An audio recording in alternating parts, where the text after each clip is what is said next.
The slap echoed like a gunshot.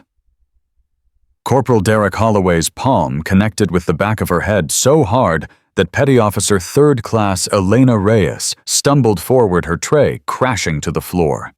Mashed potatoes splattered across government-issue linoleum. "Wrong table, Squid," he snarled. "Marines only." She was 22 years old, 5'4", and weighed 115 pounds. What Holloway didn't see was the thin silver chain tucked beneath her collar, or what hung from it. A Navy SEAL trident, one of fewer than 50 ever awarded to a woman. And he had just made the worst mistake of his life. If you're watching tonight from a military town or anywhere this story hits close to home, subscribe and stay until the end. Drop your city in the comments. I want to see how far this story travels. The mess hall at Camp Pendleton held maybe 200 people at capacity. That Thursday afternoon, it held 163. Elena Reyes had counted them when she walked in. She always counted. Exits 4. Potential weapons within arm's reach 11.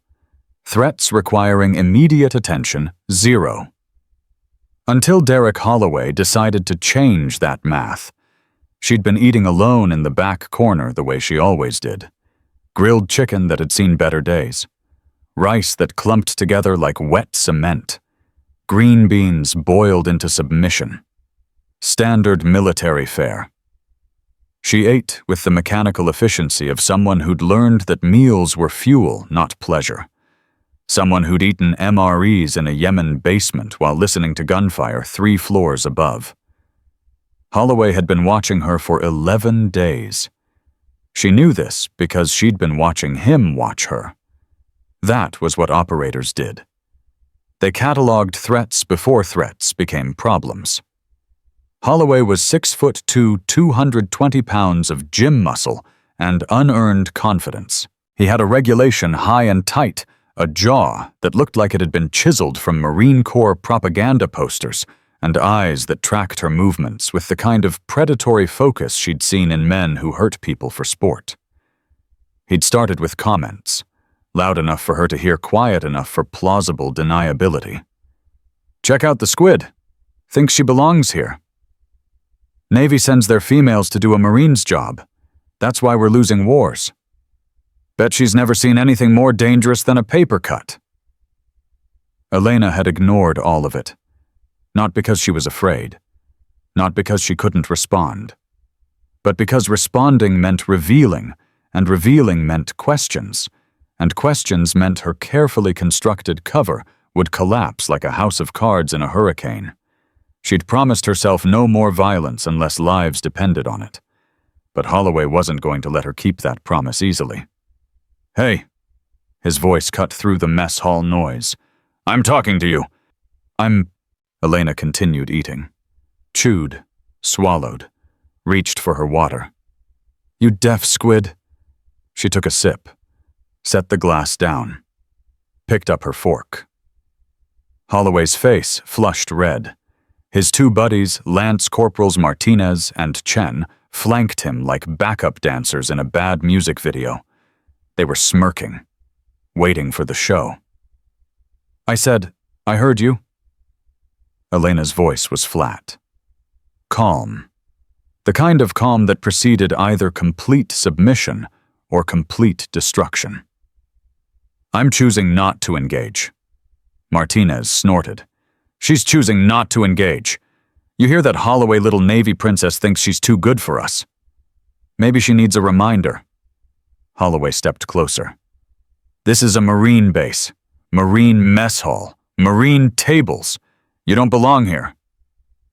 Elena set her fork down, looked up at him, held his gaze for exactly 3 seconds, long enough to make a point short enough to avoid escalation. "I belong wherever my orders put me, Corporal. Same as you." "Your orders." He laughed. "What are your orders exactly? Pushing papers, filing reports, making coffee for real warriors." "Something like that." See, that's the problem. Holloway leaned in. His breath smelled like energy drinks and protein bars. You Navy types come onto our base, eat our food, use our facilities, and you think you're one of us. You're not. You'll never be. Elena picked her fork back up. Noted. She took another bite of chicken. That was when Holloway snapped. His hand came down hard on the back of her head. Not a punch, but a slap. The kind designed to humiliate rather than injure. The kind fathers give sons when they want to remind them who's in charge. The kind that says you're nothing, and I can do whatever I want to you. Elena's face slammed toward the table. Her tray went flying. Food scattered across the floor. Her chair scraped back with a shriek of metal on linoleum. The mess hall went silent. 162 people stopped eating, stopped talking, stopped breathing. Elena stood slowly, very slowly, the way a coiled spring unwinds before it snaps. There was mashed potato on her Navy working uniform, a smear of gravy on her sleeve, a cut on her lip where it had hit the table edge. She turned to face Holloway, and something in her eyes made him take a half step back. It was involuntary, instinctive, the way prey animals respond to predators. He didn't even realize he'd done it. But Martinez noticed. Chen noticed. Half the mess hall noticed. Elena didn't say a word. She just looked at him. Through him. Into him. Then she reached up and touched the thin silver chain at her throat, tucked it more securely beneath her collar, and walked out. No confrontation. No threats. No tears. Just that look. And the click of her boots on linoleum as 162 people watched her leave. Holloway's laugh broke the silence. Too loud. Too forced. That's right, Squid. Run back to your ship. Martinez high-fived him. Chen grinned. The mess hall slowly returned to its normal rhythm of conversation and silverware. But not everyone was laughing. Staff Sergeant Raymond Cole had been sitting 3 tables away eating his lunch and pretending to read a training manual. Cole was 41 years old, a veteran of 3 combat deployments to Iraq and Afghanistan, and he'd spent 18 months attached to a JSOC task force in Ramadi before rotating back to conventional forces. He knew operators when he saw them, the way they moved, the way they sat, the way they processed information, constantly scanning, constantly calculating, constantly ready. The Navy woman Holloway had just assaulted, moved like an operator. She sat like an operator. And when she'd looked at Holloway, she'd looked at him like an operator deciding whether a target was worth the ammunition. Cole pulled out his phone and sent a text message to an old friend in Naval Special Warfare Command. Need a favor. Background check on a petty officer 3rd class. Elena Reyes. Currently assigned Camp Pendleton. Something doesn't add up. The response came back in 3 minutes. That file's above your pay grade, Ray. Way above. Stop asking questions. Cole stared at his phone for a long moment. Then he looked at the door Elena had walked through, and he started asking more questions. Elena didn't go back to her barracks. She walked to the base gym instead, changed into PT gear, and started hitting the heavy bag. Left jab, right cross, left hook, right uppercut. Each strike precise, controlled, devastating. She'd learned to box from her father when she was 8 years old. Master Chief Carlos Reyes, SEAL Team 3, had believed that every child should know how to defend themselves. He'd taught her stance and footwork in their backyard in El Paso, taught her how to slip punches and counterstrike. taught her that fighting wasn't about anger, it was about calculation. Anger makes you stupid, he'd said. Stupid gets you killed. You want to survive. Think. Always think. He'd died thinking. A compound in Afghanistan, 2019. His team had been ambushed during an extraction. He'd stayed behind to cover their withdrawal, took a bullet through the throat, bled out in the dirt while his teammates escaped with the HVT. Elena had been 16, a junior in high school, planning to study nursing. The day after his funeral, she'd walked into a Navy recruiting office. "I want to be a SEAL," she'd said. The recruiter had laughed. "Ma'am, there's no such thing as a female SEAL." "Then I'll be the first." She wasn't the first, but she was among the first. The Navy's experimental gender integration assessment program had started in 2020. Elena had been selected in 2021. She'd completed BUDS Class 347 in 2022, one of 3 women to finish out of an initial class of 14. The other 2 had dropped during Hell Week. Elena hadn't. Not when they'd held her underwater until her lungs screamed. Not when they'd made her run until her feet bled. Not when instructors had stood over her during surf torture, telling her she didn't belong, telling her to quit, telling her that women couldn't hack it. She'd finished, earned her trident, been assigned to SEAL Team 4. And then Yemen happened. Left jab, right cross, left hook. The heavy bag swung on its chains. Elena's knuckles were raw. Her arms burned. But she kept hitting. Because if she stopped hitting the bag, she might start hitting something else. "You're going to break your hands." The voice came from behind her. Female. Commanding. Elena caught the bag and turned. Colonel Margaret Shaw stood in the gym doorway. She was 54 years old, the base commander, and the first woman to hold that position at Camp Pendleton. Silver eagles gleamed on her collar. Her gray hair was pulled back in a regulation bun. Her eyes were the color of gunmetal and twice as hard. "Ma'am." Elena came to attention. "At ease, petty officer." Shaw walked closer, studied Elena's raw knuckles. "I heard what happened in the mess hall." "It was nothing, ma'am." A Marine corporal assaulted a Navy petty officer in front of 160 witnesses. That's not nothing. I don't want to make a formal complaint, ma'am. "I know you don't." Shaw's voice softened, just slightly. "I also know why you don't." Elena's eyes narrowed. "Ma'am, I read your file this morning, Petty Officer Reyes, your real file.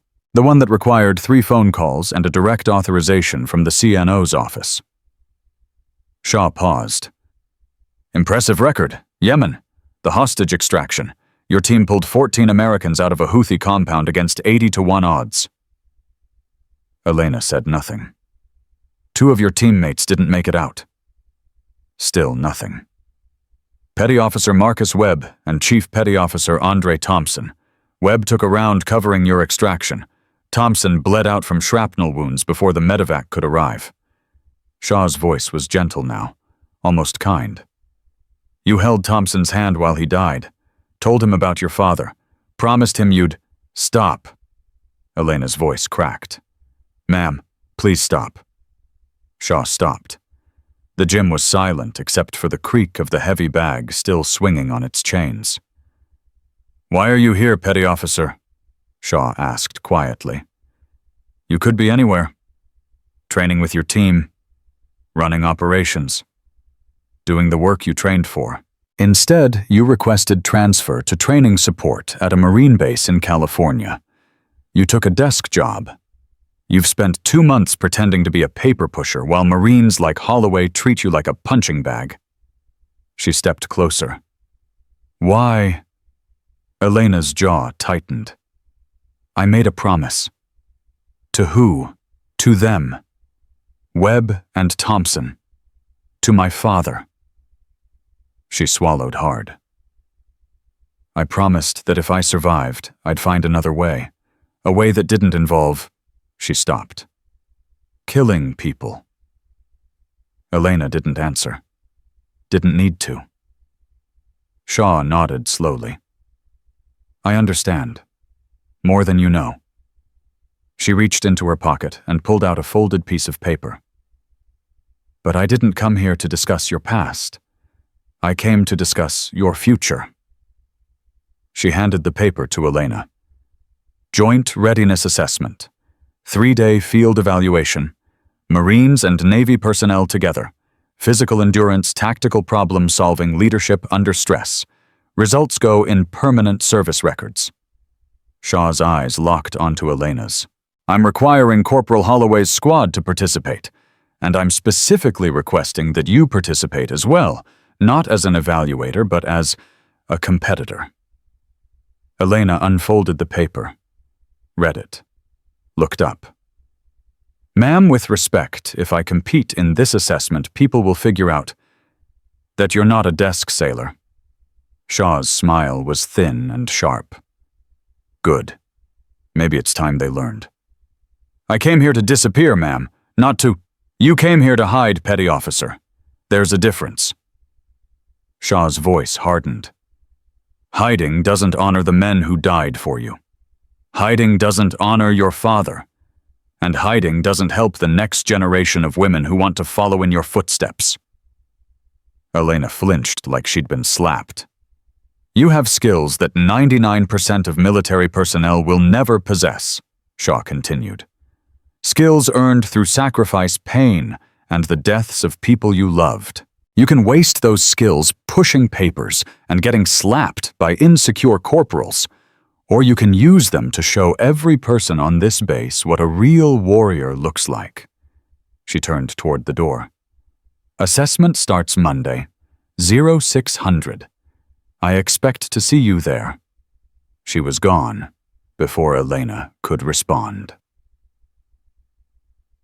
Elena didn't sleep that night. She lay on her rack in the nearly empty barracks, staring at water-stained ceiling tiles, running calculations she didn't want to run.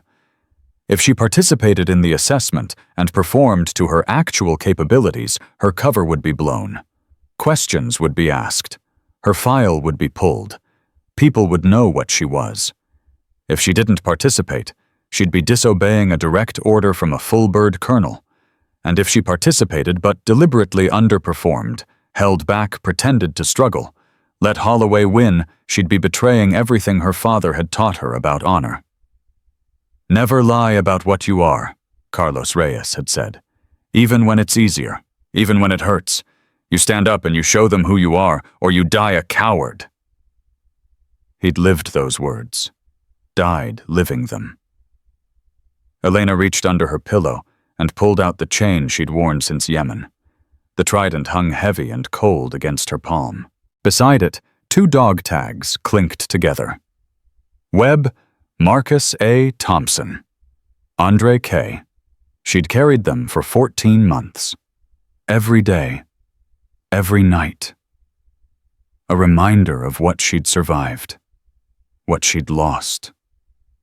What she'd promised.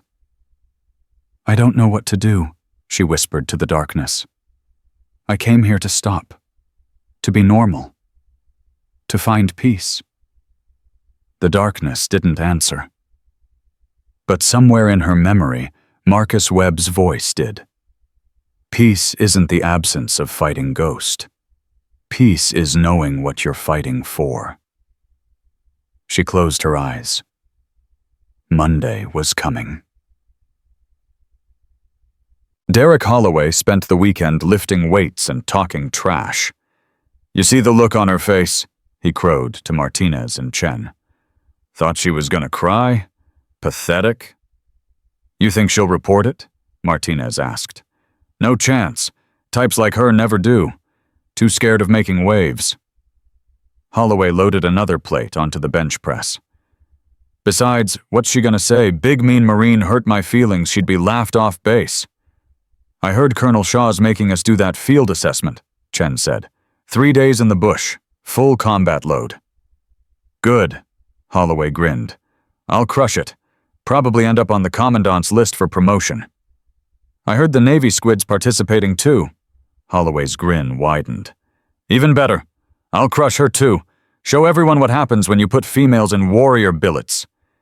He didn't notice Staff Sergeant Cole watching from across the gym.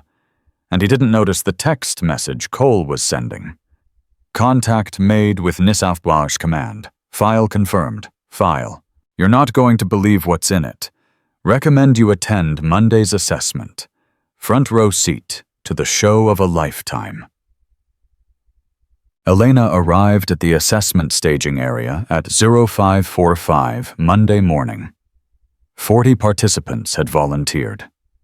38 Marines, 2 Navy personnel.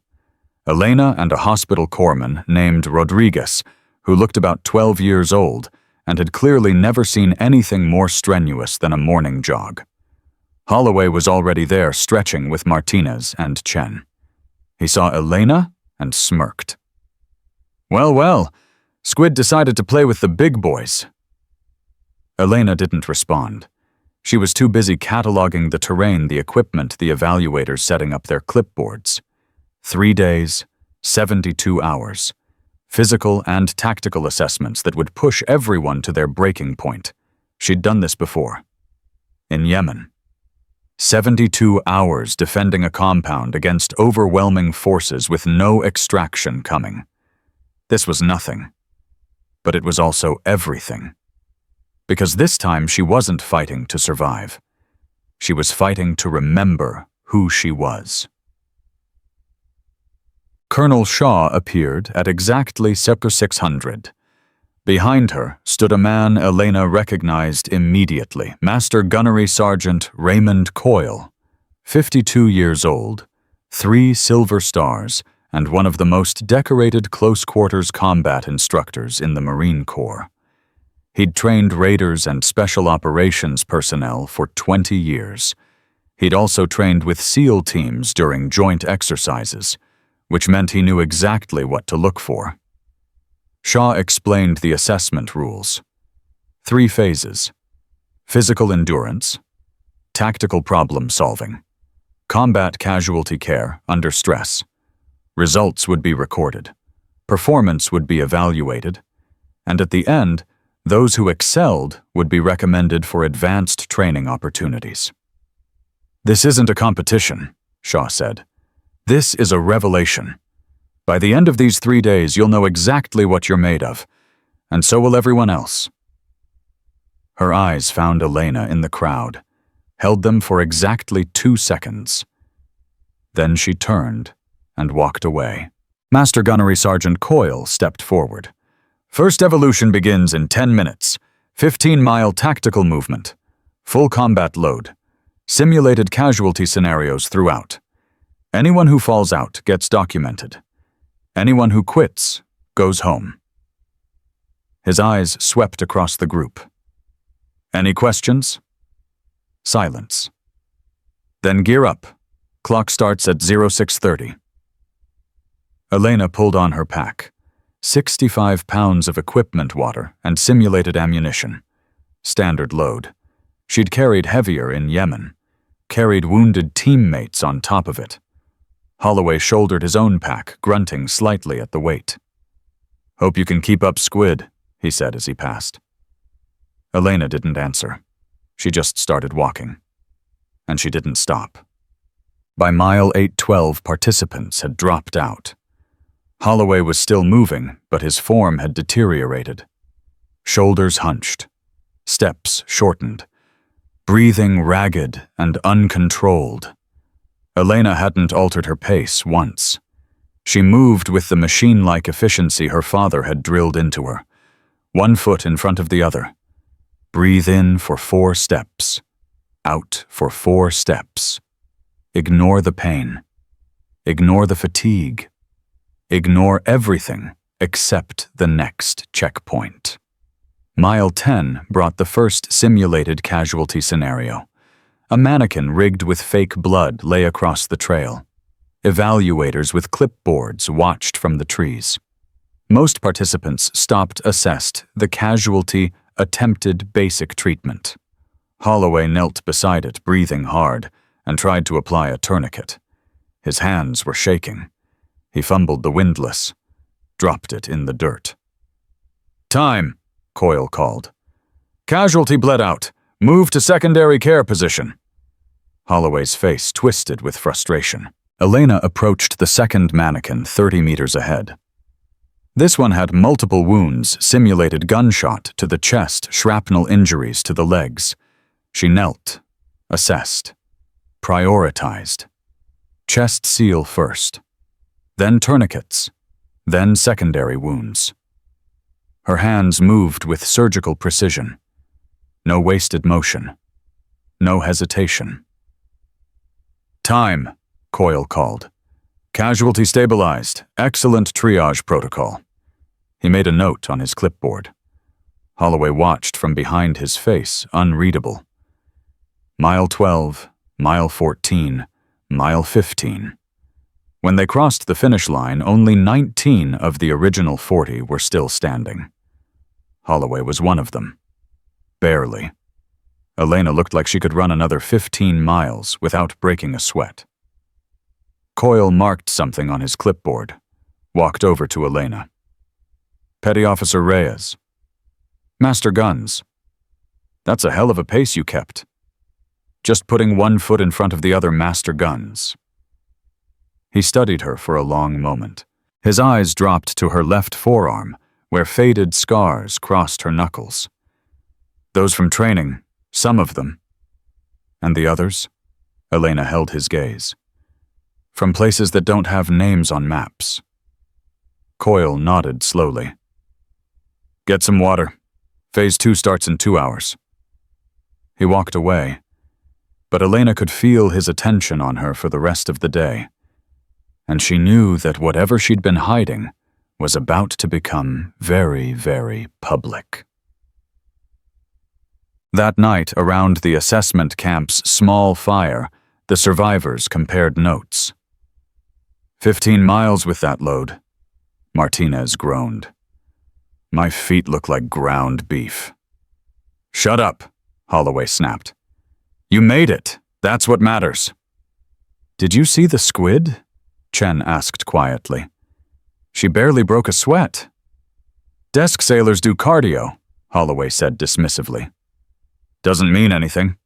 Wait until the tactical evolution. That's where real Marines separate from pretenders." Elena sat 20 meters away, eating an MRE in silence. She could hear every word they said, just like she could hear the conversation happening on the other side of camp, where Staff Sergeant Cole was talking quietly to Master Gunnery Sergeant Coyle. "Confirmed by New South Wash Command. She's the real deal. One of the first women to complete Bud ES. Earned her Trident at 20. Deployed to Yemen with Team 4. Jesus. Coyle's voice was low. "The hostage extraction, 14 Americans pulled out, 80-1 odds. She lost 2 teammates but got everyone else home. And she's here doing training support work, requested transfer after Yemen. Word is she's got survivor's guilt like a truck. The 2 operators who died were covering her extraction." Silence. "Does Shaw know?" "Shaw ordered me to pull the file. She's the one who put Reyes in this assessment." "Why?" "Because that Marine Corporal Holloway has been harassing her for weeks. Shaw wants to make a point." "Hell of a point." "Hell of a point." Elena finished her MRE, packed away her trash, and waited for dawn. Dawn came cold and gray, and Elena was already awake when the first light touched the camp. She hadn't slept more than 40 minutes total. Not because of discomfort. She'd slept in worse conditions in Yemen, in crawl spaces and drainage pipes and bombed-out buildings. She hadn't slept because every time she closed her eyes, she saw Marcus Webb's face, heard his voice, felt his blood on her hands as she'd tried to hold his insides together while the compound burned around them. "You awake, squid?" Holloway's voice cut through the pre-dawn silence. He was standing 10 feet away, stretching his shoulders, watching her with that predatory focus she'd catalogued the first day she'd seen him. "I'm awake." "Good." He stepped closer. "Because today's the tactical evolution. Real warrior stuff. Not the jogging we did yesterday." Elena said nothing, just continued packing her gear. "You know what I think." Holloway crouched down to her level. "I think yesterday was a fluke. I think you trained for that specific test. Cardio queens can do that. But tactics, decision-making under pressure, that's where real operators separate from pretenders." "You might be right." Her agreement caught him off guard. He'd expected resistance, defiance, something he could use to justify his contempt. "I might be what—" "Right." Elena zipped her pack closed. "Guess we'll find out." She stood and walked toward the assembly point, leaving Holloway crouched in the dirt, with his mouth half open. Master Gunnery Sergeant Coyle called the remaining 19 participants to formation at 0600. His voice was hoarse from a night of too little sleep and too much coffee, but his eyes were sharp as scalpels. "Today's evolution is tactical problem solving. You'll be divided into 2 teams. Each team will be given a building clearance scenario with limited intelligence and hostile role players. Your job is to plan, execute, and adapt. Evaluators will document everything. Performance today counts triple what you did yesterday." Martinez raised his hand. "Who picks the team's master guns?" "I do." Coyle consulted his clipboard. Team 1 Corporal Holloway as team leader, Martinez, Chen, Rodriguez, Patterson, and Kowalski. Holloway straightened visibly. Team leader. This was his chance to prove himself. Team 2 Petty Officer Reyes as team leader. The words hit the assembly like a mortar round. Holloway's head snapped toward Coyle. "Master Guns, with respect, she's Navy. She shouldn't be leading Marines in a tactical exercise." "With respect, Corporal, I didn't ask for your opinion." Coyle's voice could have frozen jet fuel. "Petty Officer Reyes's personnel file indicates instructor-level qualifications in small unit tactics from previous joint training assignments. She's qualified. You're not in a position to question my decisions." "But, did I stutter, Corporal?" Holloway's jaw clenched. "No master guns." "Then shut your mouth and listen." Coyle finished reading the team assignments. Elena got Staff Sergeant Cole, Sergeant Williams, and 4 Lance Corporals, whose names she'd memorized the day before, but who'd barely spoken to her since the assessment began. Cole caught her eye as he joined her team, gave her a small nod that said, "I know what you are, and I'm here to help." Elena nodded back. The first scenario was straightforward. A 2-story structure with 6 rooms, 3 hostile role players, 1 hostage. Standard stuff. The kind of problem they taught at every combat training center in the country. Holloway's team went first. They approached like they were filming an action movie. Holloway kicked in the front door without checking the windows. Martinez and Chen flooded in behind him, weapons sweeping wildly. Patterson tripped over the door threshold and accidentally discharged his blank-loaded rifle into the ceiling. "Contact front!" Holloway screamed, firing at the first role player he saw. It was the hostage. "Cease fire!" Coyle's voice boomed through the building. "Cease fire! Hostage is dead! Team 1 has failed the scenario!" Holloway's face went purple. "That's not fair. The hostage wasn't where the intelligence said. Intelligence is never perfect in the real world, Corporal. That's why we have something called positive identification before we shoot." Coyle made a note on his clipboard. Team 1 scenario failed. 1 friendly casualty. Mission compromised. Holloway looked like he wanted to punch someone. His eyes found Elena standing with her team outside the building, and the rage in them was pure and hot and dangerous. "Team 2, Coyle called. "You're up. Same building, different configuration, different role player positions. You have 5 minutes to plan." Elena gathered her team in a tight circle. "Okay," she said quietly. "Here's what we're going to do." She pulled a stick from the ground and drew the building layout in the dirt. Marked entry points, marked angles of fire, marked dead zones where hostages might be held. Standard 4-man stack on the primary entrance. Cole, your point. Williams, you're 2. I'm 3. Patterson, your rear security. The rest of you hold the perimeter and watch the windows. What about hostile identification? Cole asked. We clear each room systematically. No one shoots until we have positive ID on hostile intent. Weapons raised, aggressive posture, direct threat to the team. Anything less we challenge verbally first. And the hostages are usually held in interior rooms. Limited exits, easy to control. We work outside in, clear the perimeter rooms first, then move to the center. Williams, a sergeant with 10 years of service, raised an eyebrow. You've done this before. Once or twice. Cole almost smiled. Any questions? Elena asked. Silence. Then stack up. What happened next took 4 minutes and 37 seconds. Elena's team moved through the building like water through pipes, smooth, silent, coordinated. Each room was cleared with textbook precision. Slice, the pie check, the corners communicate with hand signals. Move to the next objective. They found the first role player in room 2. He was holding a weapon. Drop it, Cole commanded. The role player complied. Secured without a shot fired. Second role player in room 4. Same result. Third role player was in the back bedroom with the hostage. He had a simulated knife to the hostage's throat. Most teams would have hesitated. Waited for negotiation. Called for backup. Elena didn't hesitate.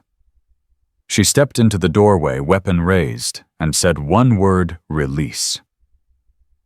The role player, a Marine staff sergeant named Torres, who'd played bad guys in 100 training exercises, looked into her eyes and saw something that made his grip on the knife falter. Not fear. Not aggression. Certainty. The kind of certainty that came from having done this in real life. From having actually pulled triggers. From having actually saved hostages. From having actually killed men who needed killing. Torres released the hostage. Building clear, Cole shouted. Coyle checked his stopwatch. Checked his clipboard. Checked again. Team 2 scenario complete. 0 casualties. All hostiles neutralized. Hostage secured. He looked up at Elena. That's the fastest clear time I've seen in 15 years of running this exercise. Holloway stood at the building entrance watching. His hands were shaking. Elena walked past him without a word. But she didn't need words. The results spoke for themselves. The second tactical scenario was more complex. A 3-building compound with multiple entry points overlapping fields of fire and limited intelligence suggesting hostiles in unknown positions. Holloway demanded a chance to redeem his team. Coyle allowed it. This time Holloway actually tried to plan. Drew diagrams, assigned positions, briefed his team on contingencies. But planning and execution were different things. When the scenario started, Holloway's team moved well for the first 30 seconds. Then Chen took a wrong turn and walked directly into a role player's line of fire. Simulated casualty. Then Martinez panicked and abandoned his position to help Chen, leaving Holloway's flank exposed. Another simulated casualty.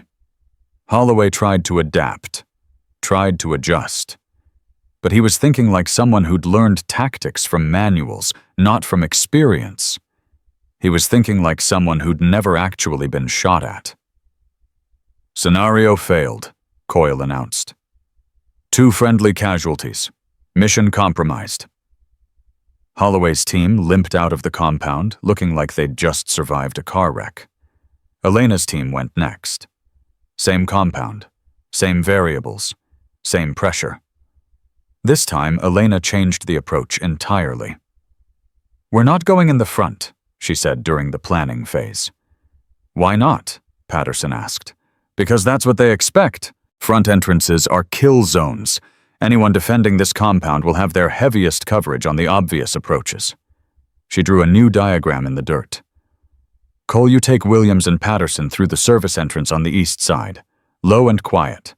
I'll take the rest through the roof access on Building 2. The roof. Rodriguez, the young corpsman, looked nervous.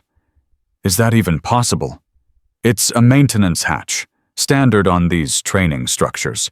Most people forget it's there." Elena met his eyes. "Trust me." Rodriguez swallowed, nodded. The scenario started. Cole's element moved through the east entrance like ghosts. Silent, professional. They cleared the first building in 2 minutes flat. Elena's element went through the roof. She'd been right about the maintenance hatch. It opened directly into a utility corridor that bypassed the main defensive positions entirely. Her team moved through the building's interior, neutralizing hostiles from angles they never expected. When the two elements linked up in the central courtyard, they'd cleared the entire compound without a single simulated casualty. Coyle stared at his stopwatch. 3 minutes 41 seconds. New course record. Staff Sergeant Cole looked at Elena with something approaching awe. "Where the hell did you learn to do that?" Elena touched the chain at her throat, felt the weight of the trident beneath her uniform. "Somewhere that doesn't exist." The afternoon brought the evolution everyone had been dreading: combat casualty care under stress. Multiple simulated casualties. Limited supplies.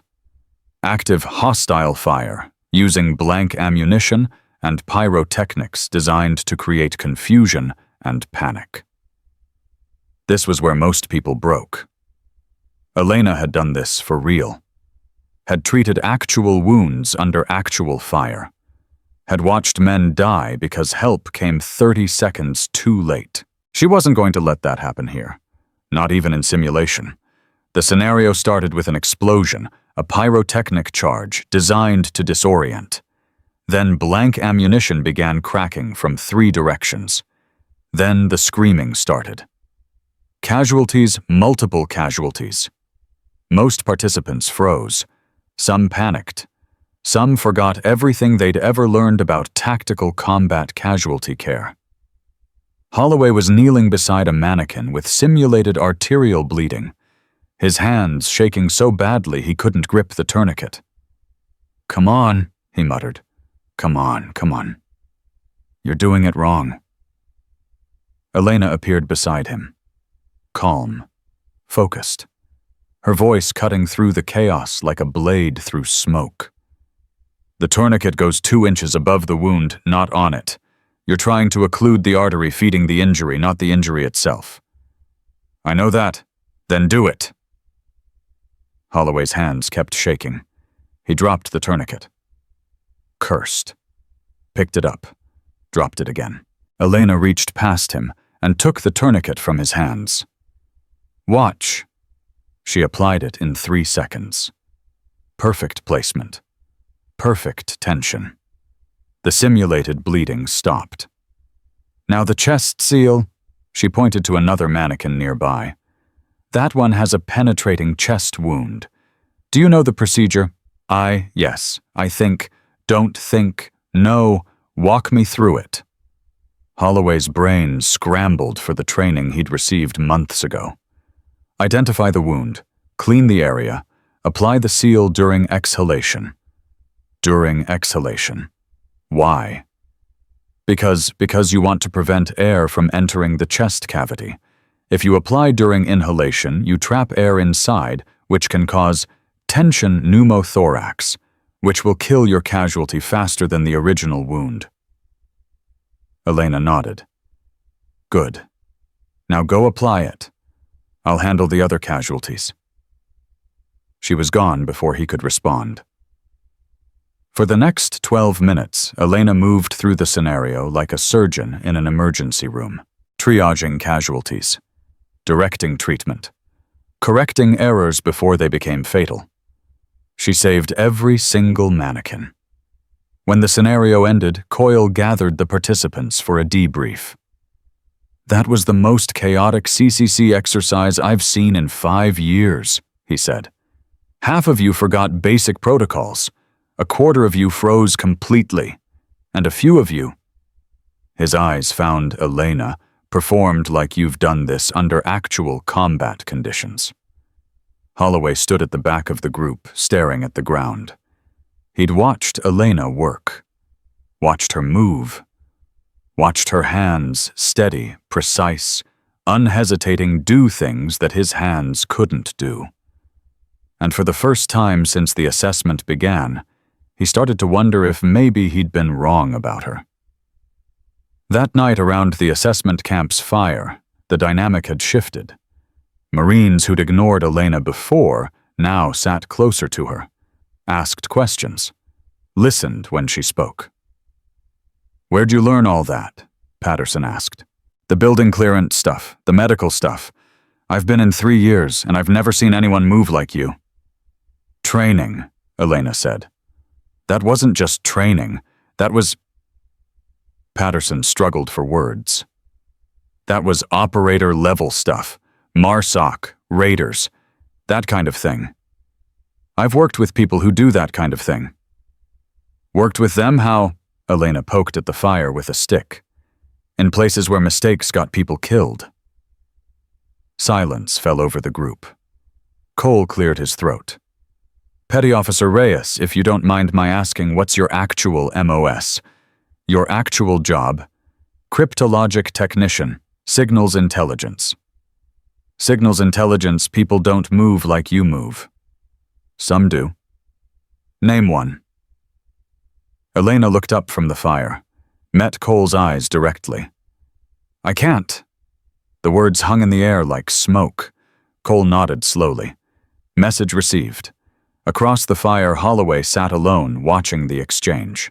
His face was unreadable, but his hands were clenched into fists at his sides. Something was building behind his eyes.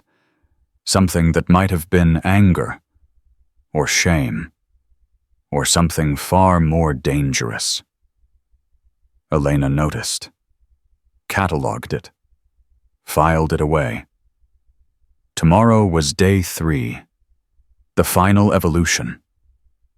Whatever Holloway was planning, it would happen then. The next morning started wrong. Elena woke to find her pack had been moved. Nothing was missing, she'd checked immediately, but someone had gone through her gear while she slept, looking for something. She knew who, and she knew why. Holloway wanted to find evidence of who she really was, wanted to expose her as a fraud or confirm her as a threat. Either way, he wanted ammunition. He hadn't found any. The trident and the dog tags never left her neck, but the violation was clear. Personal. Deliberate. "Final evolution begins in 30 minutes, Coyle announced at morning formation. 24-hour patrol-based defense. You'll establish a defensive position, maintain security rotations, and respond to simulated attacks throughout the day and night. Anyone who breaks protocol gets documented. Anyone who falls asleep on watch gets documented. Anyone who fails to maintain unit cohesion gets documented." He paused. "And at the end, there will be a hand-to-hand combat assessment, one-on-one, full contact. Evaluators will match participants based on weight class and experience level." Elena felt the weight of Holloway's stare without turning her head. This was what he'd been waiting for. Not tactics, not endurance, not medical skills, violence, the one arena where he believed he still held the advantage. The patrol-based defense started at 0800. For the first 6 hours, everything ran smoothly. Elena's team established overlapping fields of fire, maintained strict noise discipline, and rotated security positions with clockwork precision. Holloway's team struggled. By hour 8, Martinez had fallen asleep on watch. Chen had wandered out of position to urinate and nearly gotten killed by a simulated attack. And Holloway himself was making tactical errors, putting sentries in exposed positions, failing to account for dead space, ignoring basic counter-surveillance protocols. Cole watched from across the defensive perimeter, occasionally catching Elena's eye with a raised eyebrow that said, "Are you seeing this?" She was seeing it, but she was also seeing something else. Holloway wasn't just failing. He was deteriorating. Hour by hour, his judgment was getting worse. His temper was getting shorter. His focus was fragmenting into something chaotic and unpredictable. By hour 12, he looked like a man coming apart at the seams. "Corporal Holloway," Coyle's voice cut through the afternoon heat. "You've got 2 men out of position and a gap in your defensive coverage wide enough to drive a tank through. Fix it." "Yes, Master Guns." Holloway tried to fix it, made it worse. "Corporal Holloway, your sentry rotation just left your command post completely undefended for 4 minutes. In a real scenario, you'd be dead." "Yes, Master Guns." He tried again. Failed again. By hour 18, Holloway wasn't just making mistakes. He was making catastrophic errors that would have resulted in his entire team's deaths in actual combat. Elena watched it happen and felt something she hadn't expected: pity. Not sympathy, not forgiveness, just the cold recognition that Holloway was what her father would have called all hat and no cattle. A man who'd built his entire identity on being a warrior without ever actually becoming one. And now that identity was crumbling in front of everyone. Hour 20. Hour 22. By hour 23, most participants were running on fumes. Sleep deprivation combined with stress created a fog that clouded judgment and slowed reactions. Elena was tired, but focused. She'd done this before, done it longer, done it with actual enemies trying to kill her. Holloway was a wreck. His eyes were bloodshot, his hands trembled, his voice cracked when he gave orders. And when Coyle announced that the hand-to-hand combat assessment would begin in 1 hour, something in Holloway's face changed, shifted, hardened into something ugly and desperate and dangerous. "Match assignments," Coyle read from his clipboard. "Patterson versus Williams, Martinez versus Chen, Rodriguez versus Kowalski, and," he paused, "Holloway versus Reyes." Elena felt the air change, felt the attention of every remaining participant focus on her. Holloway smiled. It wasn't a pleasant smile. It was the smile of a man who'd finally found a way to salvage his pride. "Finally," he said. "Finally we get to see what the little squid is really made of." The combat assessment mat had been laid out in a clearing near the camp's center. 20 feet by 20 feet of padded surface that would absorb falls but not eliminate pain. Evaluators stood at each corner with clipboards and stopwatches. The remaining participants formed a loose circle around the perimeter, exhausted but alert, sensing that something significant was about to happen. Elena approached the mat, slowly rolling her shoulders, loosening her joints. She'd removed her blouse and wore only her brown undershirt dog tags tucked inside the thin silver chain barely visible against her collarbone. Her body was lean and functional, not bulky with gym muscle like Holloway's, but wired with the kind of strength that came from actual use. Holloway was already on the mat, bouncing on his toes like a boxer before a title fight. He'd stripped down to his undershirt too, and his arms were thick with veins pumped from 3 days of physical exertion and a lifetime of weights. "Rules are simple," Coyle announced. "Standard combatives. Strikes, grappling submissions. Match ends on tap-out, knockout, or evaluator stoppage. No eye gouges, no groin strikes, no strikes to the throat." He paused. "Questions?" "Yeah," Holloway said, still bouncing. "Does she get a handicap for being a girl?" Scattered nervous laughter from the crowd. Elena didn't react. "No handicaps," Coyle said flatly. "Step to center." They met in the middle of the mat. Holloway had 6 inches and nearly 100 pounds on her. He looked down at Elena like a wolf sizing up a rabbit. "Last chance to tap out Squid," he said quietly, too low for the evaluators to hear. "No shame in admitting you're outmatched." Elena looked up at him. Her eyes were calm. Empty. The eyes of someone who'd faced far worse than a Marine corporal with an ego problem. "Begin," Coyle called. Holloway lunged. He was fast for his size, Elena gave him that. His right hand came in hard, a haymaker designed to end the fight before it started.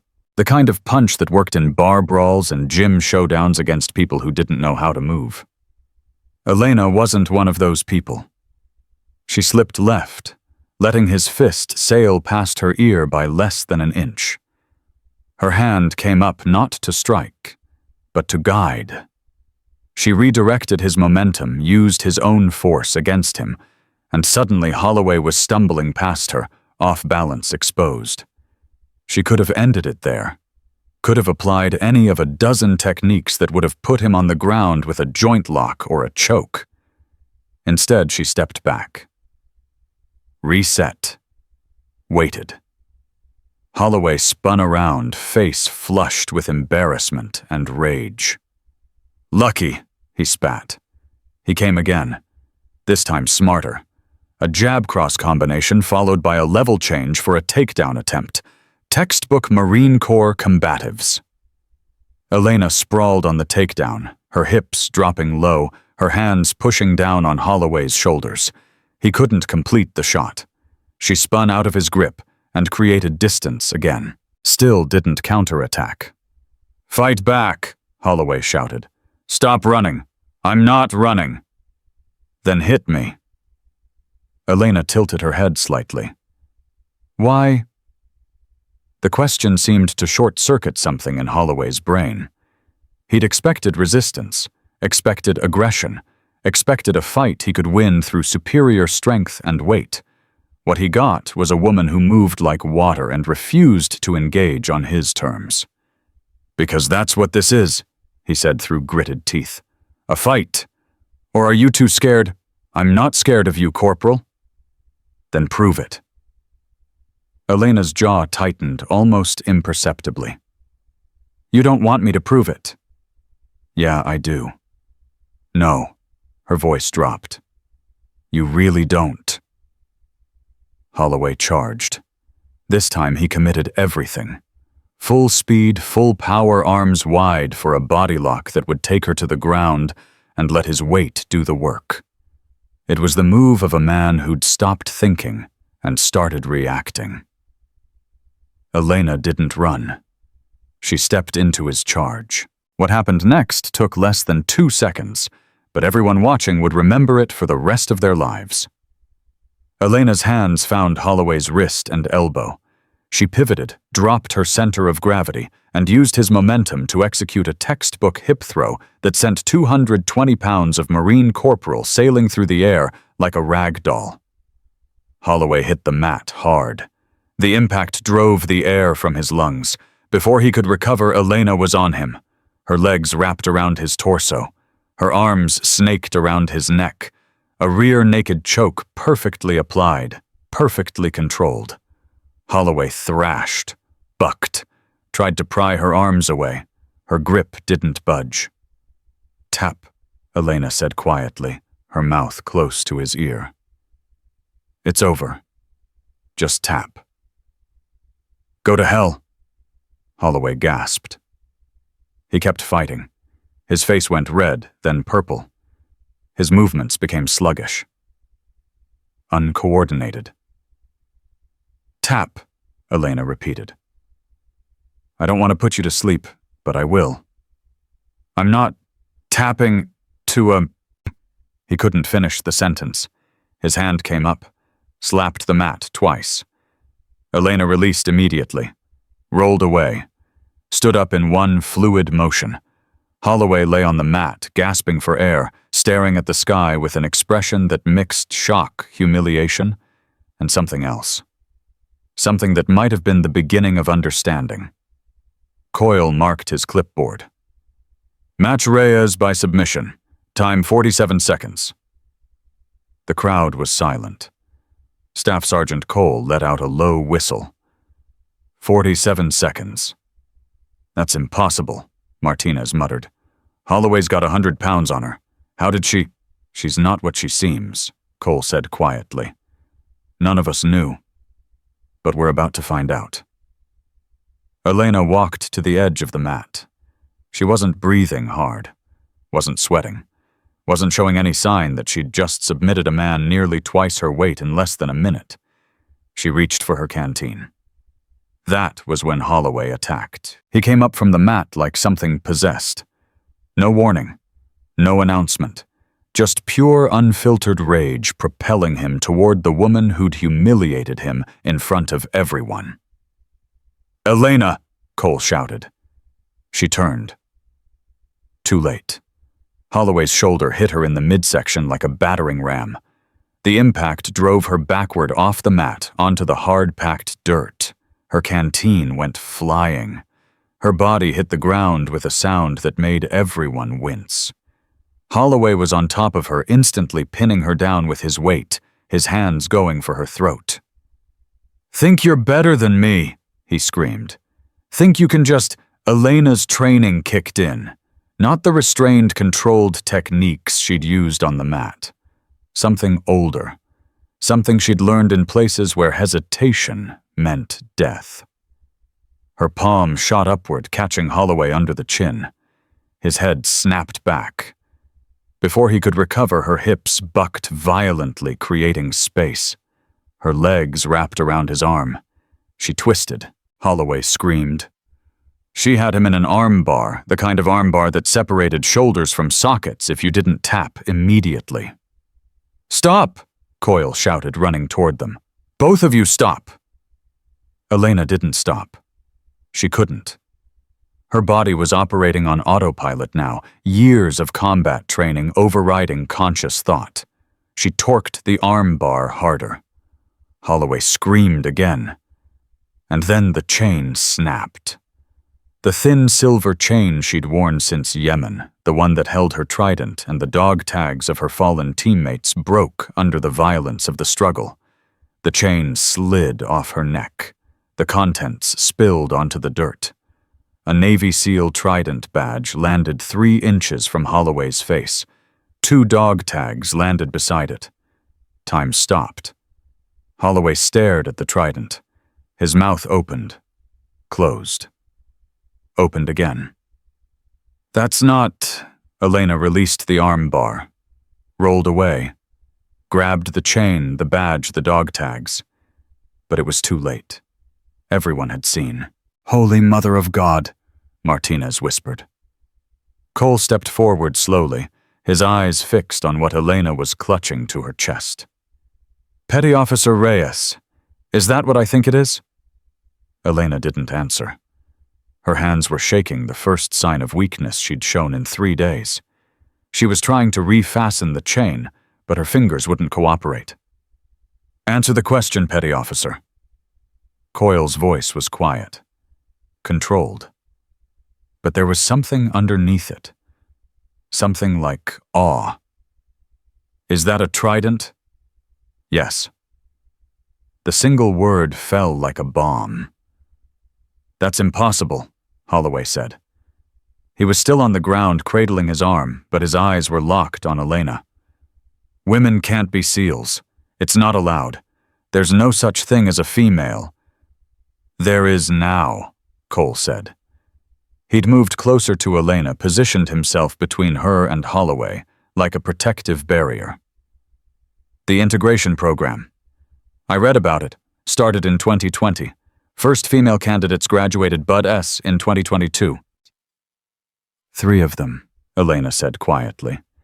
She'd given up on the chain and was holding the trident in her closed fist. 3 women finished. I was one of them. The silence that followed was absolute. Coyle broke it first. What team? 4. Deployment. Elena hesitated, looked at the dog tags in her other hand. Yemen, 2024. Coyle's face changed. The hostage extraction 14 Americans from the Houthi compound. Yes. Christ. Coyle ran a hand through his hair. That was your team. That was my team. Martinez had gone pale. I heard about that mission. Everyone heard about it. 80-1 odds. The team held the compound for 36 hours. Elena's voice was flat, distant, like she was reciting facts about someone else's life. We held for 36 hours until extraction could reach us. We lost 2 operators, Petty Officer Marcus Webb and Chief Petty Officer Andre Thompson. She held up the dog tags. I carry them, every day, so I don't forget what they died for. Holloway had managed to sit up. He was staring at Elena like he'd never seen her before, like everything he thought he knew had been torn apart and rearranged into something unrecognizable. You're a SEAL, he said. An actual SEAL. Yes. And he stopped. Swallowed. In the mess hall, I hit a SEAL. You hit a woman eating lunch, Elena corrected. You didn't know what I was. You just knew I was smaller than you. Female. Alone. You thought that made me a target. I didn't know. That's the point, Corporal. Elena's voice hardened. You didn't know. You didn't care. You saw someone you thought was weak, and you decided to prove how strong you were by hurting them. She stepped closer to him. That's not strength. That's cowardice. Holloway flinched like she'd hit him. I could have killed you in the mess hall, Elena continued. Could have ended you before you even understood what was happening. Do you know why I didn't? He shook his head. Because I made a promise. She looked at the dog tags again. To them, to my father, to myself. I promised that if I survived, I'd find another way, a way that didn't involve hurting people unless lives depended on it. Your father, Master Chief Carlos Reyes, SEAL Team 3. He died in Afghanistan when I was 16, covering his team's extraction. Elena's jaw tightened. He taught me that the only respect worth having is the kind you earn when no one's watching. I spent 3 days watching you, Corporal. I know exactly what kind of respect you've earned. The words hit Holloway harder than any punch. He looked away. Couldn't meet her eyes. The crowd had grown. Word had spread through the camp faster than wildfire. Marines and sailors who'd been resting in their tents were now gathered around the clearing, staring at the small Navy woman holding a trident badge, like it was the most natural thing in the world. Colonel Shaw pushed through the crowd. She'd clearly been summoned from the command post. Her uniform was slightly disheveled, her hair escaping its regulation bun. But her eyes were sharp as she took in the scene Holloway, on the ground, Elena standing over him, the trident visible in her hand. Well, Shaw said quietly, I suppose the secret's out. You knew? Martinez asked. Ma'am, you knew what she was... I knew. Shaw moved to stand beside Elena. I've known since she arrived. Her real file, requires special clearance to access. I accessed it 3 weeks ago when I started hearing reports about certain Marines harassing a Navy petty officer. Her eyes found Holloway. I decided that instead of simply punishing the behavior, I'd create an opportunity for everyone to learn something, including you, Corporal. Learn what? Holloway asked. His voice was hoarse, broken. That strength isn't about size or volume or intimidation. It's about what you do when you have power over someone else. Shaw looked at Elena. Petty Officer Reyes had the power to destroy you. Multiple times. In the mess hall, on the combat mat, just now when you attacked her from behind. Each time she chose restraint. Why? Holloway asked. He was looking at Elena, now really looking. "Why would you let me do all those things to you, when you could have stopped me?" Elena was quiet for a moment. Then she crouched down so she was at eye level with him. "Because I've been where you are, Corporal. Not the same situation, but the same feeling. Desperate to prove yourself. Terrified that you're not good enough. Building your identity on being the strongest, the toughest, the most dangerous person in the room." She paused. "And then you meet someone who shows you that everything you thought you knew was wrong. What did you do when that happened to you?" "I got better." Elena stood. "That's the only choice that matters. When someone shows you that you're not what you thought you were, you can either get bitter or get better. The bitter ones never grow. The better ones become the warriors they always wanted to be." She extended her hand to Holloway. He stared at it for a long moment. Then slowly he took it. Elena pulled him to his feet. "I'm sorry," he said. The words came out rough, like they'd been scraped from somewhere deep. "For the mess hall. For all of it. I'm sorry. I know. I didn't understand. I know that too. I want to be better." Holloway's voice cracked. "I don't know how, but I want to try." Elena nodded. "That's a start." Coyle cleared his throat. "Colonel Shaw, with respect, what happens now? The assessment is technically complete, but given what's just been revealed." "What's been revealed doesn't change the results," Shaw said. "Petty Officer Reyes participated in this assessment under the same rules as everyone else. She earned her scores. They'll stand. And Corporal Holloway—" Shaw looked at Holloway. Really looked the way a commanding officer looks at a Marine she's deciding whether to salvage or discard. "Corporal Holloway will receive formal counseling for his assault on Petty Officer Reyes in the mess hall, as well as for his conduct during today's combat assessment. Those incidents will be documented in his service record." Holloway nodded. He looked like a man accepting a sentence he knew he deserved. "However," Shaw continued, "the purpose of this assessment was evaluation and education, not punishment. If Corporal Holloway demonstrates genuine growth in the coming months, there may be opportunities for that record to be reviewed." "Ma'am." Holloway's voice was steadier now. "I want to request something." "Go ahead." "I want to attend the next Marine Raider assessment and selection. I've been talking about being a warrior my whole career, but I've never actually done anything to earn that title. I want to try. For real this time." Shaw raised an eyebrow. "Raider selection has a 90% attrition rate, Corporal. Most candidates don't make it past the first week." "I know, ma'am." "And you want to attempt it anyway? After what's just happened here?" Holloway looked at Elena. "She told me I could get bitter or get better. I'm choosing better." Shaw was quiet for a moment. Then she nodded. "I'll approve your request. But understand this, Corporal, if you wash out and come back to this command with the same attitude you had before, I will personally ensure you spend the rest of your career cleaning latrines at the worst duty station I can find." "Understood, ma'am?" "Good." Shaw turned to address the assembled crowd. "This assessment is officially concluded. Results will be posted tomorrow. Everyone is dismissed to recover and prepare for return to normal duties." The crowd began to disperse, but slowly. People kept looking back at Elena, at the trident, still visible in her hand, at the dog tags she'd refastened around her neck, using a length of paracord borrowed from Cole. Martinez approached her hesitantly. "Petty Officer, can I ask you something?" "Go ahead." "In Yemen, during the siege, what was it like?" Elena was quiet for a long moment.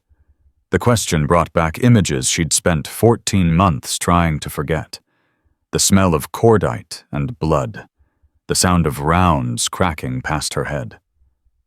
Marcus Webb's voice calm, even as he bled out, telling her to get the hostages out, to not wait for him to finish the mission. It was the worst 3 days of my life, she said finally. And also the best. We saved 14 people who would have died without us. We lost 2 brothers who deserved to live. And we proved that when everything goes wrong, the only thing that matters is the person standing next to you. Martinez nodded slowly. Thank you for telling me. And for not killing Holloway when you had the chance. Elena almost smiled. He wasn't worth the paperwork. Martinez laughed a surprised, genuine laugh and walked away. Elena stood alone in the clearing as the crowd dispersed. The trident felt heavy in her hand, heavier than it had in months. She'd spent 14 months hiding what she was, pretending to be something smaller, weaker, less than the warrior she'd been trained to become. And now everyone knew. The secret was out. The cover was blown. Whatever peace she'd hoped to find in anonymity was gone forever. But as she looked at the dog tags around her neck as she remembered Marcus Webb's last words, "You're not done yet." Ghost not by a long shot. She realized that maybe peace wasn't what she needed. Maybe what she needed was purpose. And purpose she was about to learn had been looking for her too. The knock on Colonel Shaw's office door came at 0700 the next morning. Elena had been summoned by official message delivered by a runner who'd looked at her with a mixture of awe and uncertainty that she was already learning to recognize. "Enter," Shaw called. Elena stepped inside and came to attention. "Petty Officer 3rd Class Reyes, reporting as ordered, ma'am." "At ease. Close the door." Elena closed the door and turned back to find Shaw studying her with an expression she couldn't quite read. Behind Shaw's desk, through the window, the morning sun cast long shadows across the base. "Sit down, Petty Officer." Elena sat. Shaw was quiet for a moment, her fingers steepled in front of her face. Then she reached into her desk drawer and pulled out a folder. The cover was marked with classification stamps that made Elena's stomach tighten. "I received a call last night," Shaw said, "from Naval Special Warfare Command, specifically from Admiral Patricia Vance." Elena's breath caught. Admiral Vance was the commander of all SEAL operations, the highest-ranking officer in the community, the woman who had personally pinned Elena's trident on her chest 2 years ago. The Admiral was interested to learn that one of her operators had been involved in an incident at a Marine Corps base. Shaw's voice was neutral, but there was something underneath it. She was particularly interested to learn that said operator had been assaulted by a Marine corporal and had chosen not to respond with force. "Ma'am, I'm not finished." Shaw opened the folder. "Admiral Vance sent me your complete service record, not the sanitized version I accessed 3 weeks ago, the real one, the one that details every operation you've participated in since you earned your trident." Elena said nothing. Her hands were steady in her lap, but her heart was pounding. 14 classified operations across 3 continents, Shaw read. Yemen, obviously, but also Syria, Somalia, a location in Eastern Europe that's redacted so heavily I can't even determine which country it was in. Direct action support, tactical intelligence, combat, casualty care, and Shaw looked up. 17 confirmed kills in defensive engagements. The number hung in the air like smoke. 17, Shaw repeated. "You're 22 years old, and you've killed 17 people." "Yes, ma'am." "How do you sleep at night?" The question wasn't accusatory.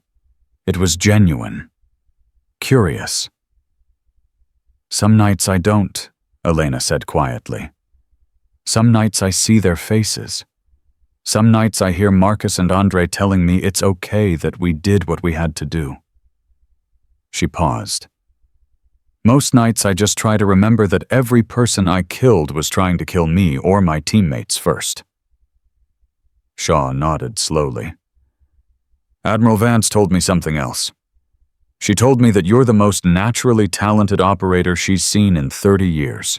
That your instructors at Budis said you moved like you'd been doing this your whole life. That your team leader in Yemen, before he was killed in Ramadi, called you Ghost because you could disappear into any environment and emerge exactly where the enemy least expected you. Lieutenant Commander Brooks gave me that name, Elena said. He was the best officer I ever served under. He's dead now. Yes, ma'am. And you blame yourself. Elena's jaw tightened. I don't blame myself for his death. He died 8 months after Yemen on a different operation in a different country. I wasn't there. But I wonder sometimes if I could have been. If I hadn't requested transfer. If I'd stayed with the team instead of running away. Is that what you think you did? Ran away? Elena didn't answer immediately. The question cut deeper than Shaw probably intended. I told myself I was honoring Marcus and Andre's sacrifice, she said finally. Told myself that finding peace was what they would have wanted. But the truth is, she stopped. Swallowed. The truth is I was afraid. Of what? Of becoming someone who didn't feel anything anymore. Of turning into a weapon that couldn't turn off. Elena looked at her hands, scarred, calloused, capable of violence most people couldn't imagine. My father taught me that warriors protect. They don't just destroy. But after Yemen, after everything I'd done and seen, I wasn't sure I remembered how to protect without destroying. So I ran. Shaw closed the folder, leaned back in her chair. Admiral Vance wants you back, she said. Elena's head snapped up. What? She's offering you a position with a new unit. Female Integration Training Detachment. You'd be responsible for preparing the next generation of women for special operations, selection, and training. Teaching them everything you know. Helping them avoid the mistakes you made. I didn't make mistakes in the field. I'm not talking about the field. Shaw's voice softened. I'm talking about after. The running, the hiding, the pretending to be something smaller than you are. She leaned forward. You're not the only female operator who's struggled with integration into a community that wasn't built for women. You're just the first one with enough experience to help others navigate it. Elena sat very still. The offer was everything she should want, purpose, meaning a chance to shape the future of women in special operations. But accepting it meant going back, meant returning to a world she'd tried so hard to leave behind. I don't know if I can do that, she said. Can't or won't, both either. Elena shook her head. Ma'am, I came to Pendleton to disappear, to find some kind of normal life. Teaching at a training unit isn't normal. It's just a different kind of operational. You're right, Shaw said. It is. But let me ask you something, petty officer. In the 14 months since you left your team, have you found the peace you were looking for? Elena didn't answer. Didn't need to. I didn't think so. Shaw stood and walked around her desk to stand in front of Elena. You know what I see when I look at you? I see a warrior who's been trying to be something else. And it's killing you. Not fast, not dramatically, but slowly, day by day. Every time you swallow an insult from someone like Holloway. Every time you pretend you're just a paper pusher. Every time you look in the mirror and see a stranger. Ma'am, I'm not finished. Shaw's voice hardened. You made a promise to your fallen teammates. A promise to find another way. But hiding isn't another way, petty officer. It's no way at all. Another way means using what they taught you to help others survive what you survived. Another way means standing up and showing the next generation what's possible. Elena felt something crack inside her chest. Something she'd been holding together with duct tape and denial for 14 months. I don't know how to teach, she said. Her voice sounded small. young, not like a decorated SEAL operator at all. I know how to operate, how to fight, how to survive. But teaching, that's different. Is it? Shaw raised an eyebrow. What did you do during the combat casualty care evolution when Holloway couldn't apply a tourniquet? I showed him how. And the tactical scenarios when your team needed guidance, I explained what to do. That's teaching, petty officer. You've been doing it for 3 days, and from what Coyle tells me, you're damn good at it. Elena blinked. She hadn't thought of it that way. Had been so focused on hiding her capabilities that she hadn't recognized when she was actually using them to help others improve. The offer stands, Shaw said. Admiral Vance will be here tomorrow to discuss the details personally. You have until then to decide. And if I say no, then you go back to your desk job. Push papers until your enlistment ends. Disappear into civilian life like you planned. Shaw's voice was matter-of-fact, but her eyes held something else. Something like disappointment. It's your choice, petty officer. It always has been. The door to Shaw's office opened. An aide stepped in. Ma'am, sorry to interrupt. There's a situation at the main gate. Shaw frowned. What kind of situation? A civilian woman. She's asking for Petty Officer Reyes specifically. Says she's family. She's insistent. Elena's blood went cold. There was only one person who would come looking for her. One person who qualified as family. Her mother. Maria Elena Gutierrez Reyes had remarried 3 years after Carlos Reyes died. Moved to San Diego. Started a new life with a man who sold insurance and had never held a weapon more dangerous than a golf club. She and Elena hadn't spoken in 18 months. Not since Elena had told her about earning the trident, and Maria had responded by screaming that Elena was throwing her life away just like her father had. Petty officer. Shaw's voice cut through Elena's paralysis. Do you want me to have her turned away? Elena stood. Her legs felt unsteady. No, ma'am. I'll handle it. Are you sure? No. Elena took a breath. But I need to do it anyway. She found her mother at the main gate, arguing with the MPs. Maria was 51 now, her dark hair streaked with gray, her face lined with worry and anger, and something else that Elena didn't want to examine too closely. Elena? Maria's voice cracked when she saw her daughter. Elena, thank God. Mom. Elena kept her voice neutral. What are you doing here? What am I doing here? Maria stepped forward. Arms raised like she wanted to embrace Elena, but didn't know if she was allowed. I saw the news. Someone leaked a video from that assessment. It's all over the internet. My daughter, my baby girl, being attacked by some Marine, and then she... Maria's voice broke. I saw what you did to him. I saw you almost break his arm. Elena's stomach dropped. Someone had recorded the fight. The aftermath. The revelation. The secret wasn't just out at Camp Pendleton anymore. It was everywhere.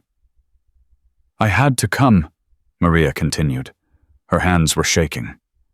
I had to see you, to make sure you were okay, to... She stopped, swallowed. To apologize. Apologize for what? For everything. Tears were streaming down Maria's face now. For leaving your father. For marrying Richard. For not understanding why you enlisted. For screaming at you when you told me about the SEALs. She reached out and grabbed Elena's hands. I was so scared, mija. So scared of losing you the way I lost Carlos. I thought if I pushed you away, if I was angry enough, maybe you'd quit. Maybe you'd come home and be safe. Mom, I watched that video 100 times. 100 times I watched my daughter take down a man twice her size without even breathing hard. And I realized... Maria's voice dropped to a whisper. I realized I don't even know who you are anymore. My baby girl is a warrior, a real warrior, and I've been treating her like a child who made a bad decision. Elena felt her own eyes burning. She'd spent 18 months convincing herself that her mother's rejection didn't hurt, that she didn't need Maria's approval, that she could be a SEAL and a daughter at the same time, even if her mother couldn't accept it. But standing here watching Maria cry, Elena realized how much she'd been lying to herself. "I am what Dad made me," Elena said quietly. "What he trained me to be. I know you hated that part of him, the part that was always ready for violence. But that part saved lives, Mom, in Afghanistan, in Yemen. And at that assessment when that Marine attacked me, that part is the only reason I didn't kill him." "I know." Maria wiped her eyes. "I know that now. I didn't before. I thought if you became like Carlos, you'd end up like Carlos. Dead in some desert for a country that wouldn't even acknowledge your sacrifice. That might still happen." "I know." Maria's hands tightened on Elena's. "But I'd rather spend whatever time we have being your mother than spend the rest of my life regretting that I pushed you away." Elena pulled her mother into a hug. It was awkward at first, they hadn't embraced in years, but then Maria's arms came around her, and Elena felt something she hadn't felt since her father died. Home. "I'm sorry too," Elena whispered, "for not calling, for not trying harder to make you understand, for shutting you out because it was easier than fighting. We're both stubborn," Maria said into her shoulder. "You get it from me. Carlos always said I was the most stubborn woman he'd ever met." Elena laughed. It felt strange. Good, but strange. He told me the same thing about himself. They stood there for a long moment, holding each other while MPs pretended not to watch, and the California sun climbed higher in the sky. Finally, Maria pulled back, looked at her daughter with new eyes. "The video," she said. "There's something else. Something I need to tell you." "What?" "Comments. Thousands of them. Millions of views. People are calling you a hero, Elena. They're saying you're proof that women belong in combat roles, that you're an inspiration." Elena's stomach tightened. "I didn't do it to be an inspiration." "I know, but you are one anyway." Maria touched her daughter's face. "There's also a woman. An admiral. She made a statement this morning. Said something about a new training program. Said she was hoping to recruit you." Admiral Vance had made a public statement. The offer wasn't just private anymore. It was official. On the record. The pressure to accept had just multiplied 1,000-fold. "I don't know what to do," Elena admitted. "I came here to disappear. Now I'm viral." "Mija." Maria's voice was gentle, but firm. "You were never going to disappear. Not really. Your father couldn't. I spent years trying to make him be something he wasn't, and it almost destroyed our marriage. Don't make my mistake. Don't fight what you are." "What am I?" "You're Elena Reyes, daughter of Carlos and Maria, Navy SEAL, warrior." Maria smiled through her tears. "And apparently the most terrifying woman on the internet right now." Despite everything, Elena laughed again. Later that afternoon, another visitor arrived at Camp Pendleton. This one came by official helicopter, and the entire base seemed to hold its breath as Admiral Patricia Vance stepped onto the tarmac. She was 62 years old, with silver hair cut military short, and eyes that had seen more combat than most people could imagine. She'd been one of the first female Navy pilots, had commanded ships, had broken barriers in every assignment she'd ever held, and now she commanded every SEAL on the planet. "Petty Officer Reyes," Vance said as Elena came to attention. "At ease. We're not strangers." "No, ma'am." I pinned your trident myself. Told you then that you were special. I wasn't wrong."